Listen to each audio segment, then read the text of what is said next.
The world has turned against you. You know, about 100 years ago, the biggest challenge that you would face as a young man would probably be the shortage of food, shortage of water, poverty, or the fact that you're being drafted to fight a war in some foreign land. Life was incredibly brutal and physically demanding back then. But fast forward to the 21st century and things have changed. All the technology that we have developed has solved a lot of the problems of scarcity that we faced previously, which is pretty good, to be honest, not having to starve. But there is just one problem. Not only has this technology eliminated pain, but it has also created the illusion of free pleasure. So back then, as a man, if you wanted to get married and experience intimacy, you had to be a man who had his shit together. He was capable, he was disciplined, and he was productive with his time. Today, on the other hand, if you want to experience intimacy, you can go to a website in less than 30 seconds, pick any woman that you want, and make your brain think that you're being intimate while jerking off to pixels on a screen. The free pleasure does not just stop there. It's in the food that is around you, it's in the type of content that you watch, and the things that you smoke.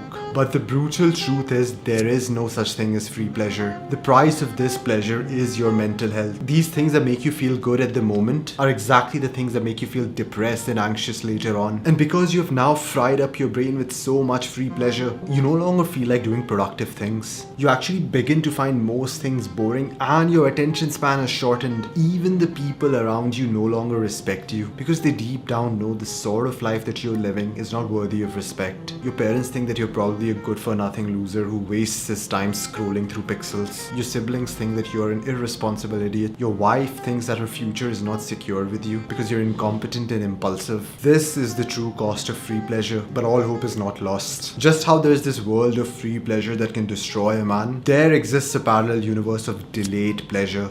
Living in this world requires you to put the effort first. You will need to hit the weights, you will need to complete that run, you will need to finish that work task, you will need to create that video, you will need to step into that cold shower, you will need to meditate. But once you actually put in the work, your brain rewards you with pleasure. It knows that you have actually made progress towards something, and now you're deserving of a reward. And once you become a regular member of this world, you will notice that now the people around you see you differently. It's almost like they will start treating you like an upper class citizen, because now they see you waking up before the sun and working on your business. They now see you as being strong and protective. They now see you rejecting quick pleasure, and what this does is inspire those around you. When you see a man like that, a man who is on a mission, you can't help but feel a degree of respect for his work ethic. In this video, I'm going to share with you how to leave that world of quick pleasure behind and transition over to this world of delayed pleasure. The journey is not going to be easy. I'm not going to tell you some cute little 5-minute hack. None of that bullshit. I assure you that this journey is going to be hard, and I assure you, you're going to have to make major lifestyle changes. But if you can just stick to this game plan for the next 60 days, you will be a whole different person. So let's get right into it. If you're the kind of man that eats like a 12-year-old boy, meaning you eat chips, drink Pepsi, and you eat those cute little treats that come in packets, then guess what? You are going to act like a 12-year-old boy. People tell you about all kinds of bodily changes that happen when you eat fast food, but to be honest, that is the least of my concern. The true damage that fast food does is to your mind. It changes the way you think. Because they have all these unnatural ingredients in them, when they get into your system, they cause inflammation in your head. And this is what is causing you to feel depressed, lethargic, anxious. Like, think about it this way. What you are eating, instead of that thing being the fuel that nourishes you and allows you to face the world, it is instead acting like a mild dose of poison. And this is not an exaggeration, by the way. McDonald's French fries have 19 ingredients in them. Like, I can see 2, salt and potato. What are the other 17 ingredients? So each time you put something like that in your mouth, just know that you are microdosing on this poison just so you can feel good for like 20 minutes. This is why the very first protocol that you must adhere to is having a clean diet. Make yourself a table, mark 60 days on it, and make sure that for the next 60 days you're not going to have anything that comes in a packet and has a bunch of ingredients, or anything that is made in a restaurant. You will only stick to whole, natural, single ingredient foods like meat, honey, dates, fruits, vegetables. You will no longer eat like a boy. You will now start eating like a man. And I promise you this, the first 2-3 weeks of making this dietary change is going to be a bit hard, but after a while you are going to feel amazing, because now you're putting in premium fuel in this body rather than that poison that you were previously used to. You are knowingly doing things that you know are bad for you. I want you to actually ask yourself this question. What are the few things that if I stop doing them, the quality of my life would be significantly better? It could be that perhaps you're hanging out with that one person who's fun to be around, but you know that he is bringing you down because of the sort of degenerate lifestyle he lives. I want you to make a list of all such behaviors that are actually fun, but you know that they are harming you in the long run. For the next 60 days, your mission is going to be to keep the things on this list to a bare minimum, or even better, to quit them cold turkey. Have a column on your monk mode tracker and call it bad habits. If you slip and fall into things that you know are not good for you, then put a tick in that box. Your goal is to have as few of these ticks as possible. And on those days where you actually slip and do something that you were not supposed to, then I don't want you to just sulk and bash yourself or think that you're a loser, but I want you to instead figure out the root cause as to why it happened. Did I just doom scroll for 2 hours because I got a notification and then I was sucked into that app? Did I eat that piece of junk food because I was hanging out with the boys and they insisted that I eat it and I didn't want to deny them? Whatever is the root cause of that failure, you need to address it. Because if you do not address the root cause, you are going to fall back into the same trap over and over again, and this will actually drive you insane. What I would recommend is that you create a rule book for yourself, and in this book you write a set of rules that help you avoid slipping again. For example, if you found yourself doom scrolling because of that notification that you received, maybe one of the rules that you can add to your life is that you are not going to have any social media apps on your phone. If there are no apps, there are no notifications, and then you can never fall back into doom scrolling because of that reason again. Over time, as you're going through your monk mode journey, you are going to realize that the set of rules is going to increase because you're going to discover new things that cause you to slip. But guess what? As the number of these rules increase, the frequency at which you do the bad things decreases because you have now addressed the root cause of most of these issues. Now, when it comes to creating good rules, I want you to have this philosophy in mind. Address the small fires before they turn into big fires. For example, do not have a rule that says, I'm not going to jerk off, but rather address all those tiny habits that lead you to that big destructive moment. Maybe you're scrolling through apps, there are girls that are provocatively dressed, or maybe you're watching movies that have triggering scenes in them. It is these tiny failures that lead to that habit. So the rules that you create should be focused on avoiding these tiny moments.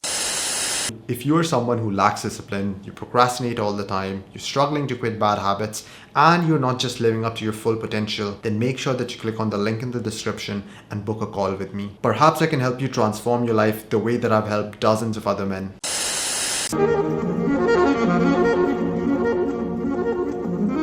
Look, the rule book that you've created is going to help you deal with a large number of behaviors. But the thing is, there are certain bad habits that are so dangerous that they actually change your brain chemistry because you've been doing them for years and years. These are things like watching porn, smoking weed, drinking alcohol. So you can't just stop doing these bad habits using willpower and a rule book alone. You need something a lot more powerful. I'm going to share with you one biohack that I've found to be incredibly effective against these bad behaviors. It's called fasting. Fasting is when you do not consume food for a particular duration of time. And I've found that when you are in this fasted state, then your desire to consume porn, weed, cigarettes, caffeine is greatly reduced, especially if that fast is a bit longer. 2 of the clients that I work with have been lifelong chain smokers. I'm talking like 10-20 cigarettes a day. I asked them to go on OMAD, it stands for 1 meal a day. So they would be in a fasted state for most of the day and they would have 1 large meal at the end of the day. They described that when they were following this protocol, their urges to smoke were reduced by 90%. And some of my clients that have been addicted to porn or cocaine described a similar effect that fasting had on their cravings. So there is something about fasting that greatly reduces the urges for certain kind of addictive behaviors. Another cool thing that they said to me after following this protocol for 30 days was that they felt as if their brain had been rewired. And even after stopping that fasting based protocol, their desire for cigarette, porn or weed did not return. Think of this concept for fasting from an evolutionary perspective. When your body senses that it does not have food around, then its priority is no longer to get that cheap dopamine dump. Its priority now becomes survival and acquisition of resources. This is why when people fast, they report that they start feeling good, alert, and the cravings just switch off. Based on my observations, I found that this reduction in urges typically starts happening around the 16-hour fasting mark. But if you have like a hard addiction, then you might have to go as high as 20 hours. So I would strongly recommend that you have a component of fasting in your monk mode protocol. It does not have to be too intense. Like if you're not used to fasting, then start by something small like 12 hours. Do that for a few days and gradually level up. And I'm telling you this, once you get comfortable with doing fasts that are a bit long, then you're going to notice a massive difference in your self-control, your mood, your focus, your sleep. It's almost as if every single area of your life is going to level up.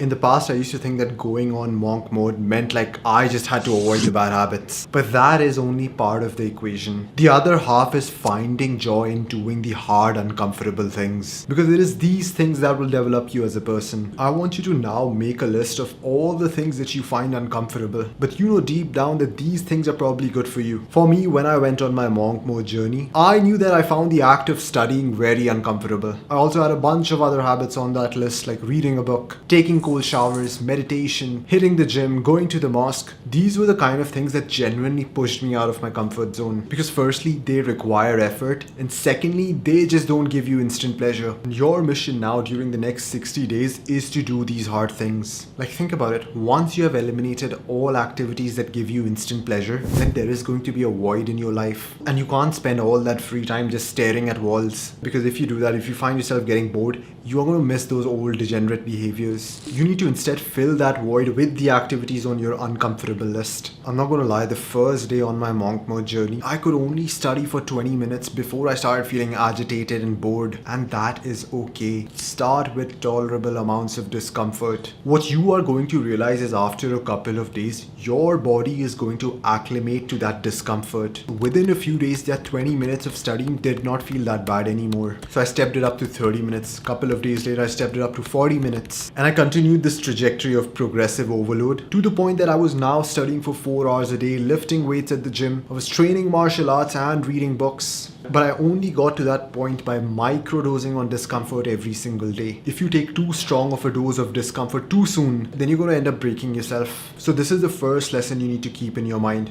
Start with tolerable amounts of discomfort. When I was going through my monk mode journey, I was in this transition phase. I had completed my bachelor's and I was now looking for universities to enroll for my master's. This kind of meant that I had the entire day for myself. So what I had done is that I had created a bit of a routine for myself. That hey, each day I'm going to wake up at 6 a.m. and the first thing that I'm going to do is study. Then around 11 a.m. I would hit the gym. And then at 2 p.m. I would read a bit, watch a few podcasts and so on. What I realized was that when you do the same things at the same time every single day, then these things begin to feel easy to do. Like I would wake up and not even find it uncomfortable to study anymore. It had become part of who I was at this point. So consider this as the second lesson for your monk mode journey. Do the same hard things at the same time every day. Naturally, when you do so, you're going to end up with a routine for your day. So just to give you a quick recap of all the tools that you need for this monk mode journey. Firstly, you will need a habit tracker for the 60 days. You can create it on an Excel sheet or on a piece of paper, whatever works for you. Secondly, you're going to need a set of rules that aim to stop all your bad habits. And lastly, you're going to need a routine that aims to promote productive habits. But here's a bit of an uncomfortable truth. Most people who actually start this monk mode journey don't end up finishing it because they find it too boring once this initial motivation runs out. So make sure that you watch this video to learn how to make discipline so fun that it's hard to be inconsistent.